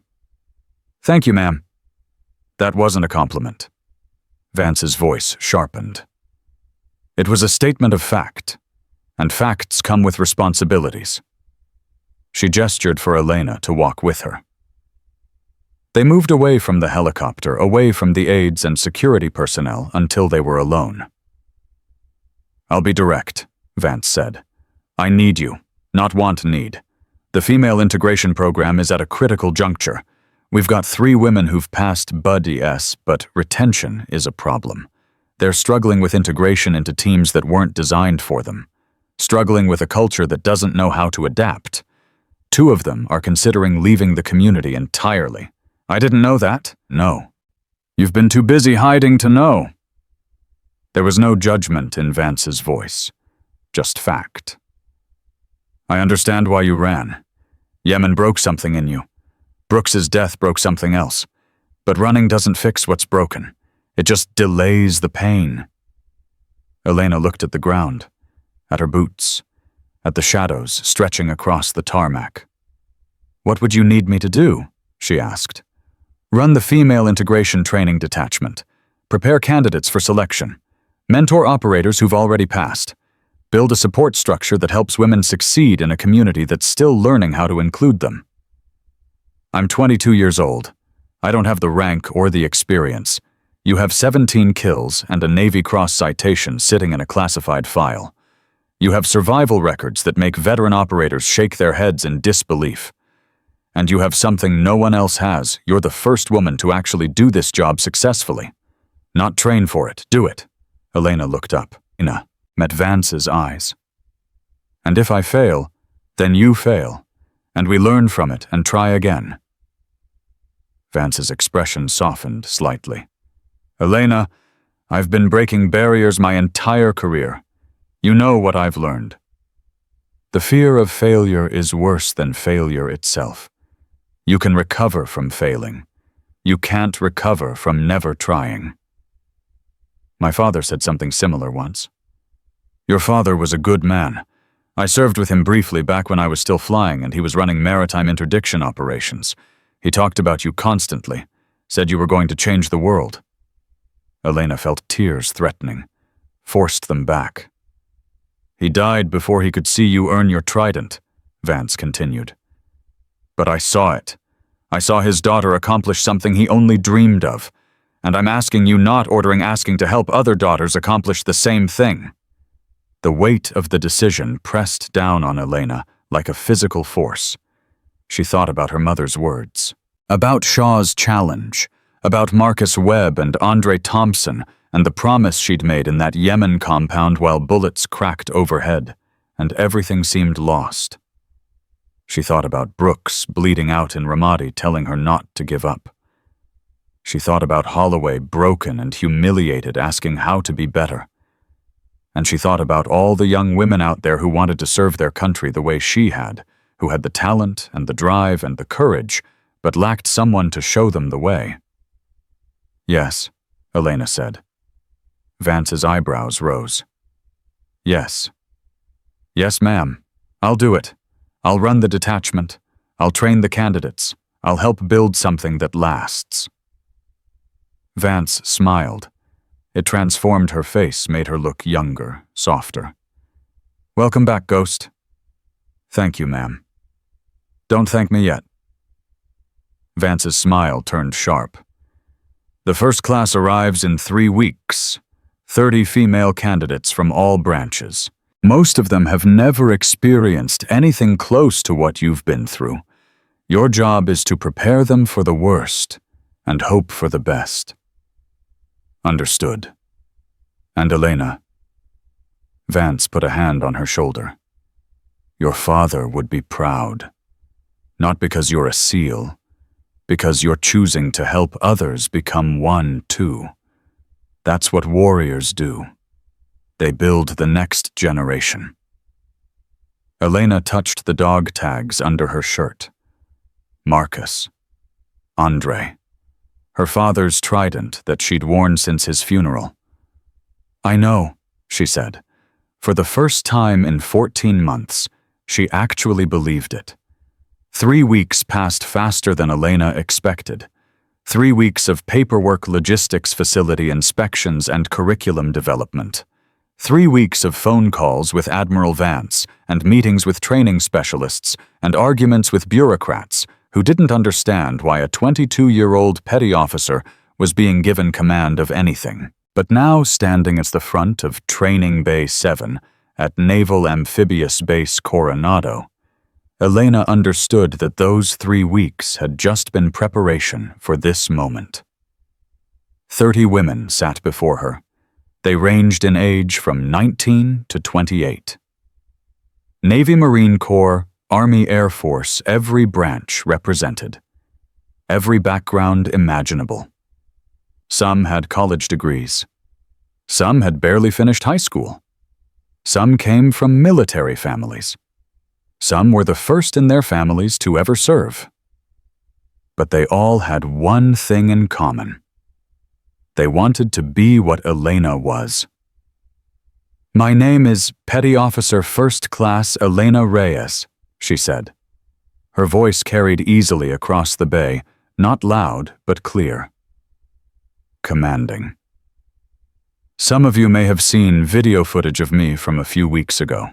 Some of you may have read articles or heard rumors, so let me tell you what's true and what isn't.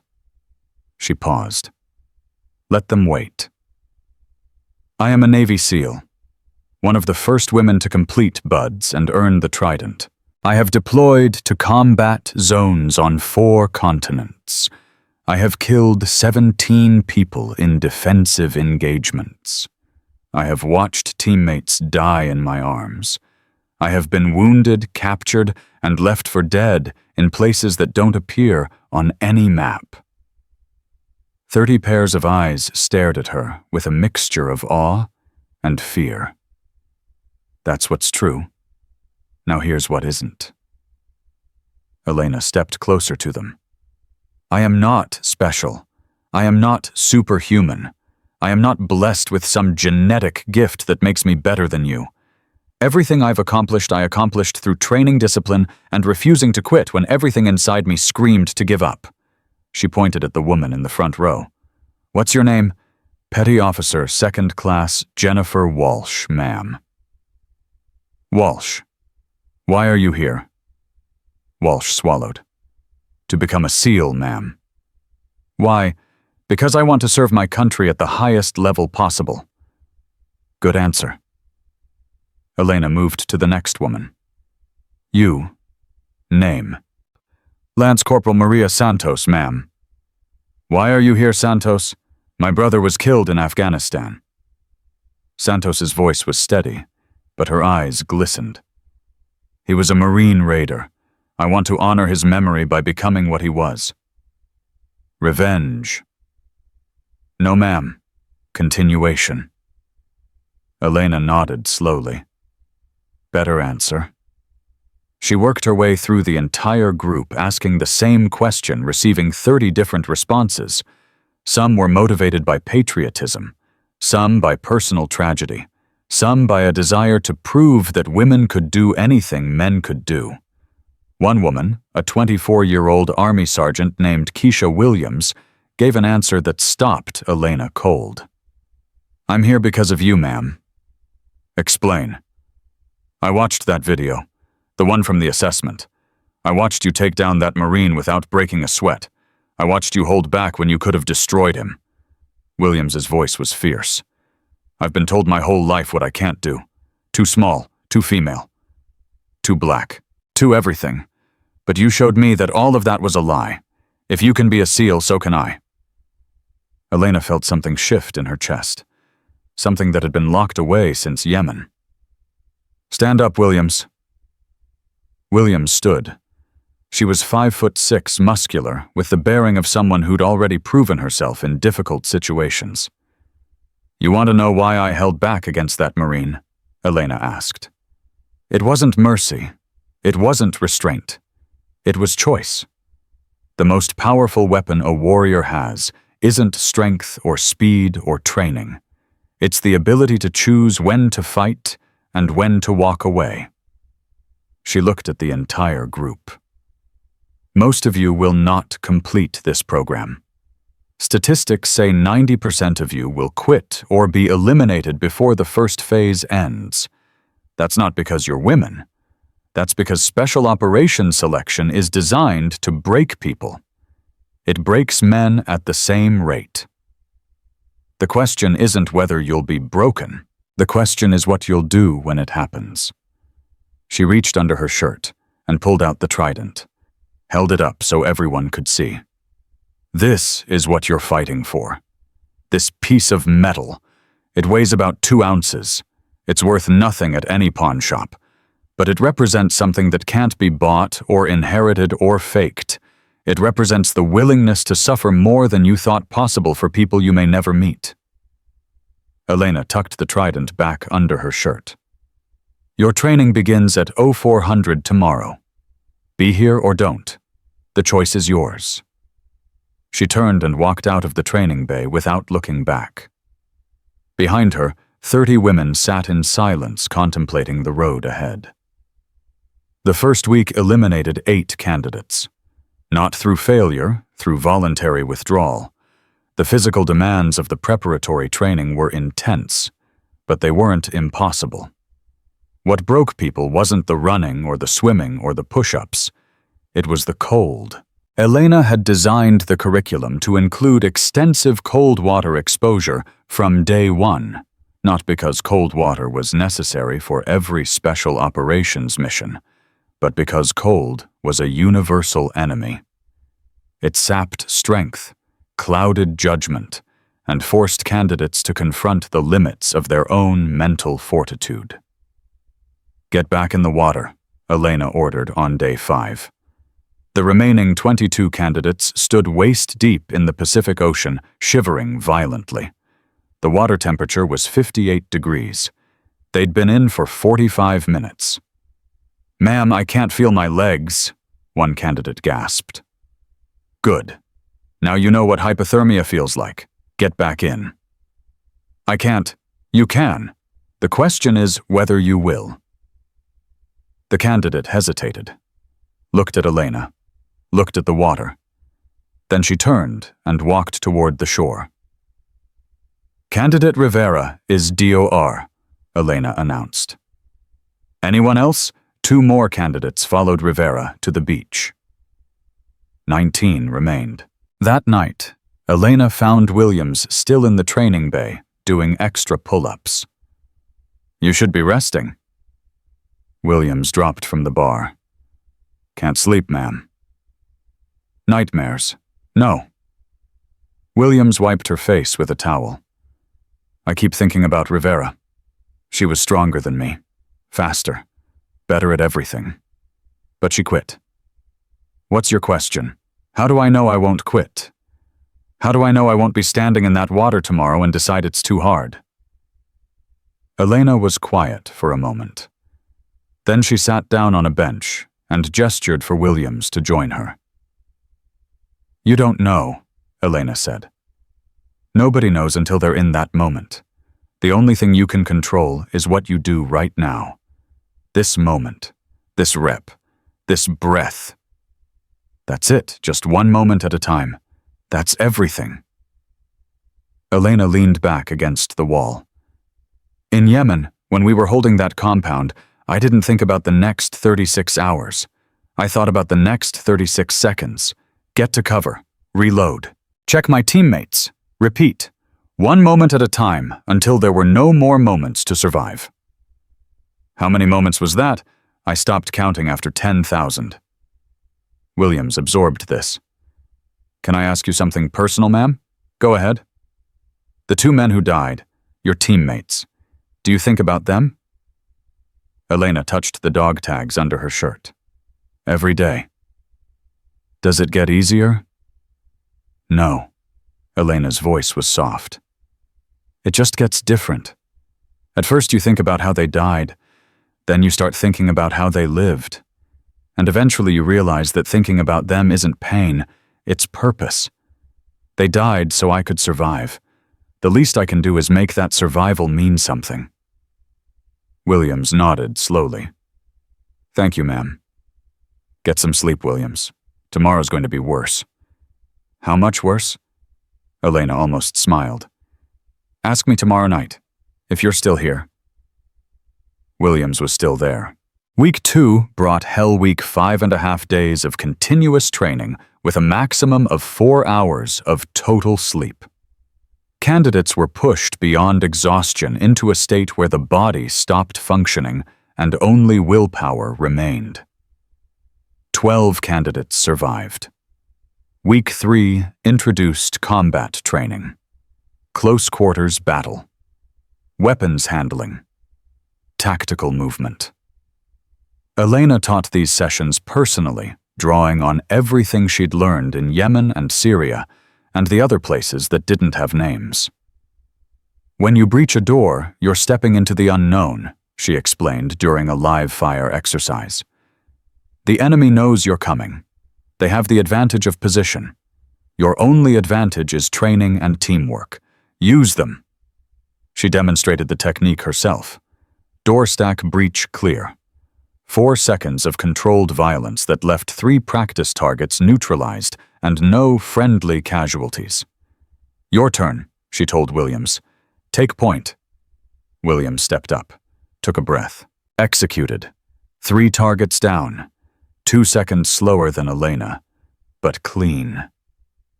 Good. Elena nodded. Again. Faster. They ran the drill 50 times that day. By the end, Williams was clearing rooms almost as fast as Elena. You're a natural, Elena said. I had a good teacher. Elena didn't respond, but something warm flickered in her chest. Halfway through the 4th week, an unexpected visitor arrived at the training facility. Derek Holloway. He was thinner than Elena remembered, with the gaunt look of someone who'd been pushing themselves to physical extremes. His hair was buzzed military short, and his eyes held something they hadn't held before humility. Petty Officer Reyes. He came to attention. Request permission to speak with you. Granted. At ease. Holloway relaxed slightly, but his posture remained rigid. I wanted to tell you something. In person. Go ahead. I passed. His voice cracked slightly. Marine Raider Assessment and Selection. I completed the course last week. I'm being assigned to 2nd Raider Battalion. Elena felt genuine surprise. Raider selection had a 90% attrition rate. For Holloway to pass after the psychological devastation he'd experienced at Pendleton. Congratulations, Corporal. It's Sergeant now. Holloway almost smiled. They promoted me after selection. Sergeant Holloway.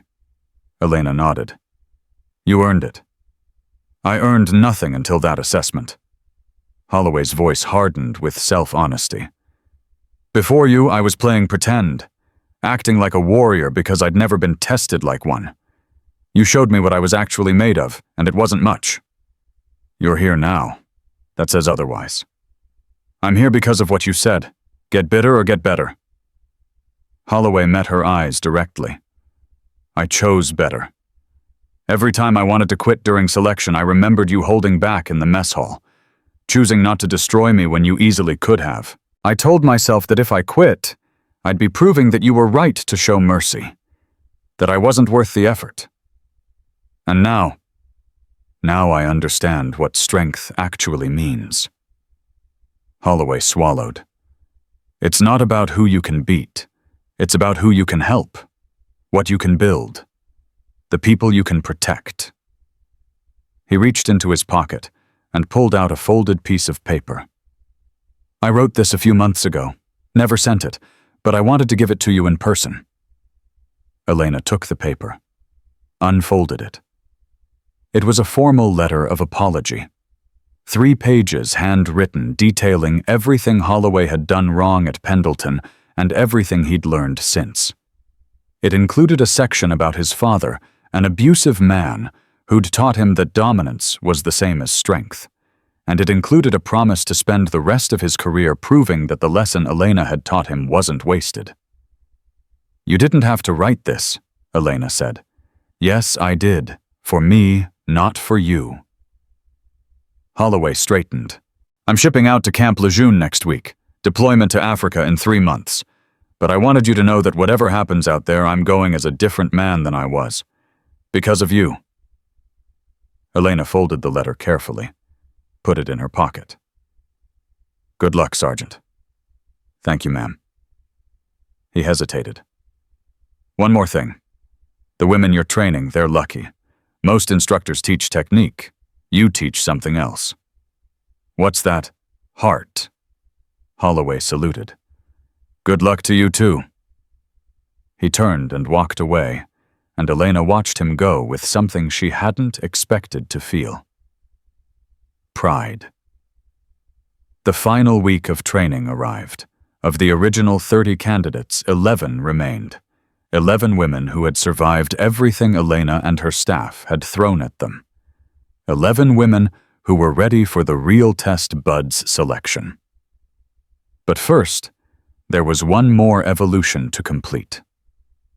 Elena called it the Gauntlet. 24 hours of continuous operations, combat scenarios, survival situations, leadership challenges, and psychological pressure designed to simulate the worst moments of actual deployment. She'd designed it based on her own experiences: Yemen, Syria, the compound siege that had taken Marcus and Andre. This is the final evolution, Elena announced to the candidates. Everything you've learned, everything you've survived comes down to the next 24 hours. Some of you will break. That's okay. Breaking is part of the process. What matters is whether you get back up. She looked at Williams, who stood at the front of the group with fire in her eyes. Begin.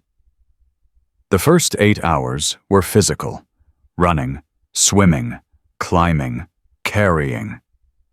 The candidates moved through obstacle after obstacle, supporting each other when someone faltered, pushing through pain that should have been impossible. By hour 12, 3 candidates had dropped. 8 remained. Elena inserted herself into the exercise at hour 16. She became a simulated casualty during a combat scenario, forcing the candidates to treat her wounds while under fire. Williams took charge. Martinez, cover the left flank. Patterson, get me a tourniquet. Chen, call for extraction. She worked on Elena with steady hands, applying pressure to the simulated wound, checking for shock, maintaining calm, while chaos erupted around her. Good, Elena said quietly. Now get me out of here. The candidates lifted her, carried her through 200 meters of hostile territory, while role players fired blanks and threw pyrotechnics. They made it. At hour 20, Elena threw the final curveball. She gathered the remaining 8 candidates and told them that one of them had to be eliminated. The candidates would decide among themselves who went home. You have 10 minutes, Elena said. Choose. The candidates looked at each other with horror. That's not fair, Santos protested. We've all earned our place here. Combat isn't fair. Decisions aren't fair. Sometimes you have to sacrifice one person to save the rest. Choose. Williams stepped forward. I'll go. What? Martinez grabbed her arm. No, you're the strongest one here. Exactly. If one of us has to go, it should be the one with the best chance of making it through buds anyway. The rest of you need every advantage you can get. That's the stupidest logic I've ever heard, Santos said. It's not logic.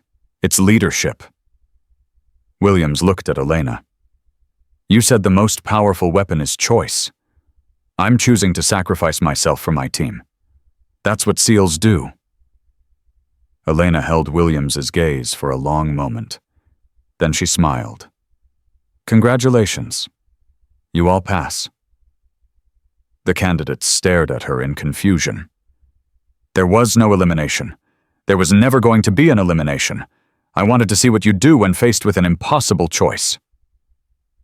Elena looked at each of them in turn. Santos argued for fairness. Martinez argued for loyalty. Williams volunteered to sacrifice herself. Every one of those responses shows something important about who you are. So it was a test? Walsh asked. Everything is a test. Elena checked her watch. You have 4 hours left. Rest, recover, and prepare for the final brief at 0800. She turned to walk away. Ma'am, Williams's voice stopped her. Yes, would you have eliminated someone if we'd actually chosen? Elena considered the question. I would have done whatever was necessary to teach you the most important lesson, which is that the team matters more than any individual, that true strength is measured by what you're willing to give up, not what you're able to take. Elena touched the dog tags under her shirt. Marcus Webb and Andre Thompson taught me that. They gave their lives so the rest of us could survive. That's the standard. That's what you're training to become. She walked out of the training bay. Behind her, 8 women sat in silence, absorbing the weight of what they'd just learned. Graduation day arrived under clear California skies. 8 women stood in formation wearing dress uniforms that had been pressed and inspected and pressed again. Their families filled the seats behind them, mothers and fathers, brothers and sisters, husbands and children who had supported them through the hardest weeks of their lives. Elena's mother sat in the front row, tears already streaming down her face. Admiral Vance stood at the podium. Today we celebrate the completion of Phase 1 of the Female Integration Training Program, she announced. 8 women have proven that they have the physical capability, mental fortitude, and moral courage to attempt BUD/S selection. Not all of them will succeed. Statistics suggest that perhaps 2 or 3 will earn their tridents. But today isn't about statistics. Today is about possibility. She gestured to Elena, who stepped forward to address the graduates. 6 weeks ago, you walked into a training bay, and I asked you why you wanted to become SEALs. Elena began. Some of you wanted to honor fallen family members. Some wanted to prove something to the world. Some simply wanted to serve at the highest level possible. She paused, looked at Williams. I'm not going to tell you that your reasons don't matter. They do. They'll be the only thing keeping you going when Buds tries to break you. But I want to add something to those reasons. Elena reached under her shirt and pulled out the dog tags. These belong to Petty Officer Marcus Webb and Chief Petty Officer Andre Thompson. They died in Yemen covering my extraction. They were the best operators I've ever known, and they believed in something bigger than themselves. She held up the tags so everyone could see. They believed that the job of a warrior isn't just to fight. It's to protect, to serve, to sacrifice, so that others don't have to. They believed that strength without purpose is just violence, and violence without discipline is just chaos. She looked at the 8 graduates. When you go to BUD/S, you're not just representing yourselves. You're representing every woman who will come after you, every girl who watches you succeed and thinks, maybe I can do that too. Every mother who worries about her daughter and needs to see that women can be warriors without losing what makes them women. Elena tucked the dog tags back under her shirt. I didn't understand that when I first earned my trident.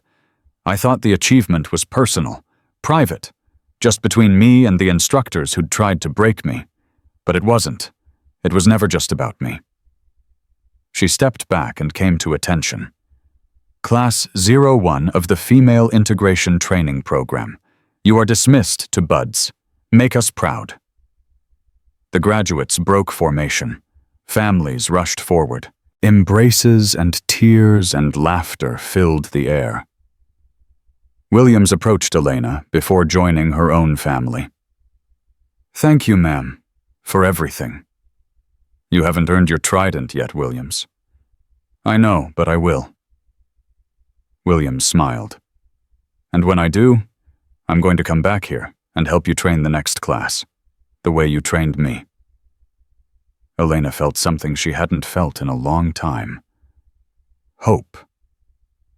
I'll hold you to that. Williams nodded, then went to embrace her mother. Elena's own mother appeared at her side. Your father would be so proud, Maria said, taking her daughter's hand. Not because you're a SEAL, because you're helping others become one. I know, Mom. He always said the best warriors weren't the ones who won the most fights. They were the ones who created the most warriors. He told me that too. Elena squeezed her mother's hand. I'm just now starting to understand what it meant. Admiral Vance joined them, her expression warm. Petty Officer Reyes. Excellent ceremony, excellent program. You've exceeded every expectation. Thank you, ma'am. I have news. Vance's eyes gleamed. Based on the success of this class, Naval Special Warfare Command is expanding the program. We're opening 2 additional training sites. I need someone to oversee all 3. Elena's breath caught. Ma'am, that would make me the highest-ranking female instructor in the SEAL community's history. Yes. Vance smiled. The promotion board meets next month. I've already submitted your name. I don't know what to say. Say yes. Say you'll keep doing what you're doing. Say you'll help me change this community from the inside out. Elena thought about Marcus and Andre, about her father, about the promise she'd made in that Yemen compound when everything seemed lost and survival seemed impossible. She'd promised to find another way, to be something more than just a weapon. This was that way. Yes, ma'am, Elena said. I'll do it. Good. So Vance shook her hand. Welcome to the next chapter, Lieutenant Reyes. Lieutenant, the promotion is effective immediately. Consider it a graduation present. Vance winked. You've earned it.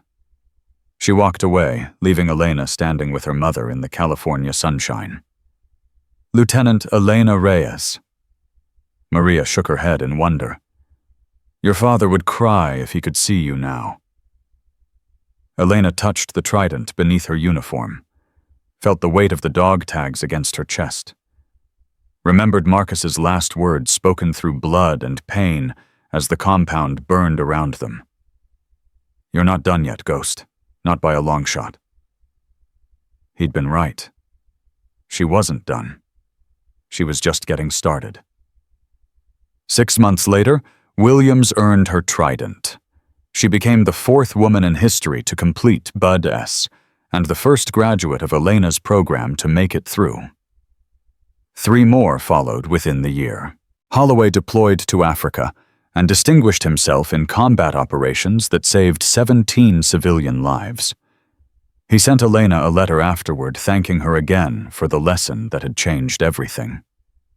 Elena's mother moved to San Diego to be closer to her daughter. They had dinner every Sunday, rebuilding a relationship that had nearly been destroyed by fear and misunderstanding. And every morning, Elena woke up and went to work, training the next generation of warriors, passing forward what Marcus and Andre and her father had taught her. Not just how to fight, how to protect, how to serve, how to choose. In a mess hall at Camp Pendleton, a man had hit a woman he thought was weak. He'd learned the truth when her badge fell out, and his world shattered. But the real lesson wasn't about strength or violence, or who could beat whom in a fight. The real lesson was about what comes after, what you build, who you help, how you turn your own pain into someone else's possibility.